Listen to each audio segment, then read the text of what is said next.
اس میں ٹرمپ نے یورپ کو تو دھمکیوں کے ذریعے کہ میں فوج یورپ سے نکالوں گا، اسپین کو دھمکی دی تجارت بند کروں گا، تعلقات ختم کروں گا، اور یورپ کو یوکرین کے معاملے پر گھیر لیا کہ کوئی امداد نہیں دوں گا، روس کی حمایت شروع کر دوں گا۔ پھر ظاہر ہے یورپ مجبور ہوا، اب ٹرمپ کی حمایت انہوں نے کرنی تھی، اور اس کے بعد دیکھیں ایران پر فوراً حملے شروع ہو گئے۔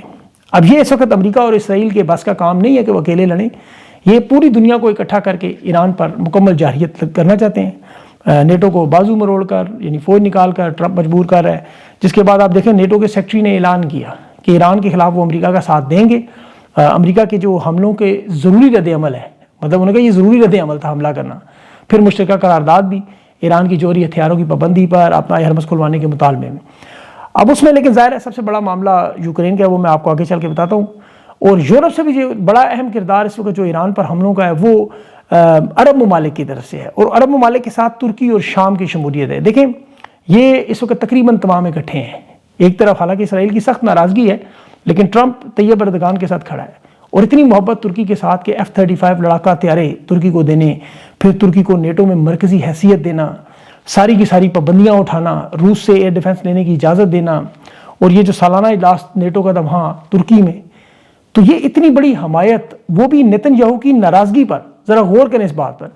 امریکی وزیر دفاع جو پیٹ ہیکسٹ ہے، اس نے وزیر دفاع کا حلف اٹھانے کے بعد پہلا دورہ اسرائیل کا کرنا تھا، نتن یاہو سے ملنا تھا، اس کے تحفظات دور کرنے تھے، وہ ملاقات تک کینسل کر دی۔ اب یہ خود ٹرمپ بتا رہا ہے کہ وجوہات کیا ہیں، لیکن آپ ذرا تھوڑا سا غور کریں اردگان کے بارے میں، طیب اردگان جو اس نے سٹیٹمنٹس دی اور نتن یاہو نے اس کے خلاف کل، اس پر ٹرمپ نے کہا کہ میں نے نتن یاہو کو سمجھایا ہے کہ طیب اردگان بڑا سمجھدار آدمی ہے، یہ تمہیں پسند نہیں کرتا، اسرائیل کو پسند نہیں کرتا، لیکن اس کے باوجود یہ ایران کی جنگ میں شامل نہیں ہوا، اور اگر میں نہ ہوتا ٹرمپ تو یہ شامل ہو جاتا، ایران کی مدد کرتا۔ تو ان سے ہمیں تعلقات بہتر کرنے ہیں، ہو سکتا ہے یہ جنگ ہماری طرف سے لڑ رہے ہوں۔ اس کے بعد پھر ترکی کے انٹیلیجنس چیف وزیر خارجہ سے ملاقاتیں ہوئی، اور یہاں جو ٹوسٹ ہے وہ ہے شام کے صدر احمد شرح کو نیٹو کی اس کانفرنس میں بلا لیا گیا۔ اب شام کا نیٹو کے ساتھ کوئی تعلق نہیں، مغربی ممالک سے دور دور تک کوئی رشتہ نہیں۔ فرانس کا صدر بھی وہاں گیا، وہاں اس پر قاتلانہ حملہ بھی ہوا۔ اب احمد الشرح جو شام کا صدر ہے وہ نیٹو کی اس کانفرنس میں آ گیا، اس کی اب ٹرمپ سے ملاقات بھی ہونی ہے۔ تو اب آپ یہ غور کریں، سارے تانے بانے میں یہ وہ لوگ ہیں جو ابھی سپریم لیڈر کے جنازے میں ایران نہیں گئے، یا انہوں نے منافقت کی، سپریم لیڈر کی شہادت پر تعزیت کے وفد بھیجے، لیکن یہ کھڑے ٹرمپ کے ساتھ، یعنی قاتل کے ساتھ بھی اور مقتول کے ساتھ بھی۔ جیسے پاکستان کا کردار آپ دیکھیں بورڈ آف پیس میں بھی ہیں، ٹرمپ کے ساتھ، نتن یاہو کے ساتھ، اور یہاں سپریم لیڈر کی شہادت پر دعائیں بھی کر رہے تھے، ٹرمپ کو نوبل انعام بھی دے رہے ہیں، قاتل اور قتل ہونے والے شہید سپریم لیڈر کے جنازے میں بھی شرکت کر رہے ہیں۔ اسی لیے ایران نے بڑی ڈھونڈ ڈھونڈ کر ایک حکایت قرآن پاک کی ان کے لیے سنائی۔ اب اس کی دوسری مثال دیکھیں کہ ترک صدر نے جو اعلان کیا کہ روس یوکرین کی جنگ میں یوکرین کو بھرپور جنگی ہتھیار دیں گے، وہ بھی اپنے جنگی ذخائر سے، لیکن روس کے ساتھ ہم سفارتی چینل سے امن کی کوشش بھی کریں گے۔ یہ کہہ رہا تھا کہ ہمارے پاس مال و دولت نہیں ہے، لیکن ہم یورپ کی سب سے بڑی زمینی فوج ہیں، اور یہ بات درست ہے، اور اس کا کہنا ہے ہم ترس رہے ہیں کہ ہمیں یورپ کو ہماری مدد کی ضرورت پڑے اور ہم وہاں پہنچیں۔ یورپ کی طرف تو جائیں نہ جائیں، مڈل ایسٹ کی طرف شاید بلا لیا جائے گا، لڑیں گے کس کی طرف اب یہ دیکھنا بڑا ضروری ہوگا۔ یہیں سے ساری گیم چینجر ہوگی، کیونکہ نیٹو کے ممبر بھی ہے ترکی، یورپ کی طرف جھکاؤ بھی ہے، اور ابھی یورپی یونین کی جو سیکرٹری پاکستان سے ہو کر گئی ہے کاجا خلاص، وہ عرب ممالک بھی جا رہی ہے۔ تو کس کا اتحاد ہوگا، کون کہاں کھڑا ہوگا، یہ فائنل راؤنڈ میں ہوگا معاملہ۔ ایران دیکھیں آبنائے ہرمز اسی لیے نہیں چھوڑ رہا، انہیں پتہ ہے کہ یہ آبنائے ہرمز یا عمان کے راستے میں جب تک کسی ٹینکر کو نشانہ بنانے کی صلاحیت رکھتے ہیں، چاہے ایک چھوٹا سا ڈرون کسی جہاز کو لگ جائے، یہ آبنائے ہرمز بند کر سکتے ہیں۔ انہوں نے جو ہی آبنائے ہرمز چھوڑی، یہ سارے مل کر ایران کو ختم کر دیں۔ ٹرمپ نے دیکھیں تمام ممالک کو اکٹھا کرنے کے کتنے بڑے بڑے کارڈ استعمال کیے ہیں، جس میں روس اور چین بھی شامل ہے۔ یوکرین کا یورپ جو ہے وہ یوکرین کی چڑیا ہے جس میں ان کی جان ہے، اور ٹرمپ روس کی جنگ میں کھل کر ابھی انٹیلیجنس بھی دے رہا ہے، پیٹریوٹ میزائل، دفاعی میزائل بنانے کے لائسنس بھی دے رہا ہے، اور وہ نیٹو اور یورپ کو ایران پر حملوں میں آبنائے ہرمز میں ان کی مدد چاہتا ہے۔ اب یوکرین کی اس حد تک مدد کر رہے ہیں کہ آپ اندازہ کریں کہ پچھلے 48 گھنٹوں میں یوکرین نے روس کے بحر اسود میں 21 تجارتی جہازوں کو، جس میں 19 شیڈو فری ٹینکر، ایک کارگو شپ اور ایک بڑی تجارتی کشتی، ان پر حملہ کر کے دبا گیا۔ پھر یوکرین نے روس کے پیٹرو کیمیکل پلانٹ پر حملہ کیا، پھر روس کا Su-35 فائٹر وہ مشرقی حصے میں گرایا۔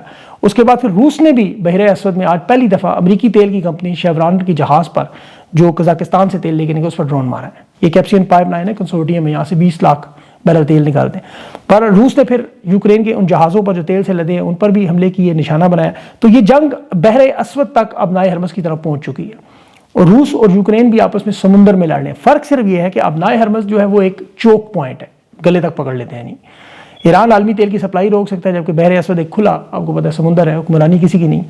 پھر جو یوکرین کے معاملے پر ٹرمپ کی توجہ ہے، وہاں ظاہر ہے نایاب معدنیات بھی ہیں، زمین کا وہ حصہ جس کا ٹرمپ دعویٰ کر رہا ہے کہ یہ زیلنسکی بڑا اچھا صدر ہے، یہ ہمیں وہ زمین بھی دے گا، نایاب معدنیات بھی دے گا۔ تو معاملہ گھوم پھر کے وہی توانائی کے معاملات، نایاب معدنیات پہ ہی ہے۔ اور دوسرا اس کا ثبوت دیکھیں کہ چین کے حوالے سے جو ٹرمپ کا بیان تھا کہ چینی صدر بڑا اچھا بندہ ہے، اس کا یہ بڑا فین ہے، لیکن چین کو ابنائے پاناما پر قبضہ نہیں کرنے دے گا۔ ابنائے پاناما بھی ابنائے ہرمز کی طرح ہیں۔ تو یہ جو مسائل بنے ہوئے اس وقت امریکہ، اسرائیل، ایران کے یا روس یوکرین کے یا ابنائے پاناما کے، چین کے، یہ سارے تیل کی سپلائی، رسد، بندرگاہوں اور ان ابناؤں کا مسئلہ ہے، چاہے وہ بحر اسود ہو، پاناما ہو یا ابنائے ہرمز ہو۔ اب اس میں ظاہر ہے بنیادی شک جس پر یہ دیکھیں ساری جنگ ابھی شروع ہوئی ہے کہ امریکہ چاہتا ہے کہ ابنائے ہرمز کو مکمل طور پہ کھول دے۔ ایران کہہ رہا ہے کہ 60 دن کے اندر ان معاہدے پہ تمام تجارتی جہاز جو ایران کے ساتھ رابطے میں ہیں ایک مستقل بحری نظام پر مذاکرات کرے، یہی اس میں لکھا ہوا ہے، لیکن دونوں اپنی اپنی تشریح کرتے ہیں۔ ٹرمپ چاہتا ہے ایران ابنائے ہرمز کے متبادل عمان والے راستے کو مکمل کھولے، اب ایران یہ کھول دے تو ساری طاقت ختم ہو جاتی ہے۔ تو یہ ان کی بقا کا مسئلہ، یہ بغیر ایٹمی صلاحیت کے اس وقت امریکہ کو مذاکرات پر مجبور کرتے ہیں، ورنہ اس وقت جو حالات ہوتے یہ ابنائے ہرمز نہ ہوتی تو آپ سوچ لیں کہ کیا حال کرتے ہی ایران کا۔ تو اسی لیے ابنائے ہرمز ایران چھوڑ نہیں رہا۔ اب اس میں تازہ ترین ٹریکنگ سسٹم پہ ابنائے ہرمز میں اس وقت جو جہاز ہیں تقریباً 60 کے 60 وہ ایران کی ہدایات مان رہے ہیں۔ ابھی ایک ہندوستان کے جہاز کو انہوں نے نکلنے کا راستہ دیا ہے، اس کے علاوہ باقی تمام 60 جہاز ایران کی ہدایات ان کے دیے ہوئے راستے پر چل رہے ہیں جو ایران نے انہیں بتایا ہوا۔ اب ٹرمپ کے دیکھیں اس امن معاہدے سے نکلنے، ایران پر حملوں کے اعلانات کے بعد مارکیٹس میں بہت بڑی تبدیلی ہوئی۔ تیل کی مارکیٹ میں وہی ہوا جو پچھلے 4 مہینوں سے ہو رہا ہے، اور تیل کی قیمتوں میں 5% اچانک اضافہ ہوا۔ امریکی سٹاک مارکیٹ بری طرح گری، 1% گری ہے، 1% بہت بڑا ہے، ذرا کبھی نکال کے دیکھیں خربوں میں۔ سرمایہ کار خوفزدہ ہیں کہ وہ سرمایہ کاری کریں یا نہ کریں، کچھ سمجھ رہے ہیں شاید سفارتکاری ہو جائے، کچھ اپنے اثاثوں کو محفوظ رکھنے کے لیے سونا خریدیں۔ اب اس سارے عمل میں سپریم لیڈر کا جنازہ بھی ہے کل، اور عراق میں اس وقت 50 لاکھ لوگ بھی موجود ہیں، اور وہاں تو ایسے لگ رہا ہے کہ نہیں ان حملوں کا پتہ ہی نہیں ہے یا وہ اس کی پرواہ نہیں کرتے۔ کل ان کی جو تدفین کے بعد مشہد میں وہ شاید عملی طور پر دیکھیں گے کہ انہوں نے مڈل ایسٹ کے حالات میں کرنا کیا ہے۔ اب آ جائیں ذرا جو سالس بنے ہوئے تھے، دعویٰ کر رہے تھے ہماری ہاں نام ہے دنیا کے فیصلے، ان کی تو اس وقت آپ کو پتہ ہے حالات کیا ہوں گے۔ ان حملوں کے فوراً بعد جو امن کے دیوتا کا تاثر تھا وہ پھر ٹوٹ گیا، اور جن کے لیے آزاد کشمیر اور بلوچستان ابنائے ہرمز بنے ہوئے ہیں، معیشت ان کی اپنی تباہ حال شدہ ہے۔ اور یہاں پہ دیکھیں بھی فائنینشیل ٹائمز ایک بہت بڑی خبر بھی دی ہے کہ جو رقوم اس وقت عرب امارات میں موجود ہے 12 جماعت پاس کے، جن کی پراپرٹیز ہیں، یہ اسے ٹرانسفر کر کے سعودی عرب اور بحرین لے کے جانا چاہتے ہیں۔ یہ بہت بڑا مسئلہ بن گیا ان کے لیے۔ اب چونکہ 12 جماعت پاس ہیں یا ان کے بزنس مین ہیں، فرنٹ مین ہیں، متحدہ عرب امارات اور خاص طور پر دبئی، یہاں سے پیسے یہ کمپنیوں کے نام پر یا ذاتی نام پر سعودی عرب بھیجنا چاہتے ہیں۔ سعودی عرب نے وہاں یہ ادائیگیاں روکنا شروع کر دیں، واپس کرنا شروع کر دیں یا بغیر وضاحت کے۔ اب مرکزی بینک کا ایسا کوئی نقطہ نہیں ہے، لیکن عرب امارات ایک تو اوپیک سے نکلا ہے، دوسرا یمن، سوڈان، صومالیہ کا معاملہ ہے، دونوں کی جنگ بھی ہے، پھر تیسرا شدید ترین کے سیاسی معاشی اختلافات بھی بن چکے ہیں ایران امریکہ جنگ میں۔ لیکن اس کا اصل نقصان جو ہے وہ ان 12 جماعت پاس فارم 47 جن کے فرنٹ مینوں کا ہے۔ لوٹ مار کا جو پاکستانیوں کا مال یہ رکھا ہوا ہے وہاں، وہ اب سعودی عرب بحرین ٹرانسفر نہیں ہو رہا، اربوں ڈالرز پھنسے ہوئے ہیں، اور اس میں بلوچستان سے جو تیل کی سمگلنگ ہے، ہتھیاروں کی خرید و فروخت میں مال بنا ہے، وہ بڑی بری طرح پھنس گیا ہے۔ اب ان کی اب واردات دیکھیں جو کالعدم تنظیموں کے حوالے سے، دہشت گردی کے حوالے سے آپ سنتے ہیں کہ یہ جو پالیسی بنائی گئی ہے جس میں بلوچستان، آزاد کشمیر اور خیبر پختونخوا، جہاں ریاست صوبوں میں ستیلوں جیسا سلوک کر رہی ہے، لاوارث بنایا ہوا ہے۔ صوبوں کے ساتھ جب برابری کا سلوک آپ کو پتہ نہیں ہوتا تو پھر معاملات کیا ہوتے ہیں؟ آزاد کشمیر ہو، بلوچستان ہو یا کے پی، اب آزاد کشمیر بھی فہرست میں آ چکا ہے، وہاں پھر مشرقی پاکستان بنگلہ دیش بنتا ہے، اور یہ بالکل اسی سفر کی طرف جا رہے ہیں۔ بلوچستان کے معدنی وسائل آپ کو پتہ ہے فروخت کیے جاتے ہیں، انہیں حصہ نہیں دیا جاتا۔ کے پی کے NFC ایوارڈ ان کا گندم آٹا نہیں دیتے۔ آزاد کشمیر مہاجرین کی نشست کے حوالے سے آپ دیکھ لیں، وہاں لوگ آج 32 دن سے ابھی موجود ہیں۔ یہ صرف اور صرف ایک کام ہو رہا ہے پنجاب کو بچانے کے لیے۔ امن و امان کے حوالے سے بلوچستان، کے پی، آپ کو پتہ ہے دونوں صوبے جل رہے ہیں، دونوں میں علیحدگی کی تنظیمیں کیا کیا معاملات ہیں، اور سارا الزام لگتا ہے افغانستان کے یہاں سے دہشت گرد آتے ہیں، امن و امان، فتنۃ الخوارج، یہ ہے ہندوستان سرحد پار، یہ سارا معاملہ آپ جانتے ہیں۔ کالعدم تنظیموں کو اس وقت جہاں بلوچستان کے حوالے کیا رٹ وہاں تقریباً ختم ہے، پراکسی جنگ لڑ کے وہاں سے خام مال کے طور پر بیچا جا رہا ہے۔ یہی کام کے پی میں بھی ہے اور یہی کام آزاد کشمیر بھی کرنے کی کوشش ہے۔ اب دیکھیں افغانستان میں 4 دفعہ اس سال میں بمباری ہوئی، لیکن اس میں کوئی ایک بھی بڑا نشانہ کالعدم تنظیموں کا لیڈر نہیں بنا۔ پاکستان میں انہیں آج بھی پروٹوکول دیا، یہ ابھی APC میں ان کے بڑے بڑے وہاں پہ لوگ اعتراف کر رہے ہیں۔ بمباری سے افغانستان میں عوامی حمایت میں اضافہ ہوا لیکن کوئی بڑا ٹارگیٹ نہیں ہوا۔ پھر جو بھاگ کر افغانستان سے ترکی جاتے ہیں، یہاں نمبر 1 آپ کو پتہ ہے نمبر 1 کون ہے؟ یہ ترکی جا کے ان سے ملاقاتیں کرتے ہیں $6 ملین کی آفریں کر کے ان کے بچوں کو یورپی ممالک میں رہائش کا، افغانستان میں اہم عہدے، اور پھر دہشت گردی کی جنگ میں شرکت. یعنی ان کا بھی ایک بہت بڑا کمانڈر پکڑا گیا ہے. اس نے یہ تفصیلات ہے. گیم یہ اس نیٹ ورک کی یہ ہے کہ کالعدم تنظیموں کا جو کنٹرول ہے اس وقت وہ ڈی آئی خان تک پہنچا ہوا ہے. ڈی آئی خان تک کنٹرول. اب یہ پنجاب کو بچانے کے لیے آپ کو ڈی آئی خان سے اسے کیسے روکا جائے؟ اندرون خانہ ان کے ساتھ ڈیل کی جاتی ہے، ورنہ پنجاب سے ڈی آئی خان کی 30 کلومیٹر سرحد ہے.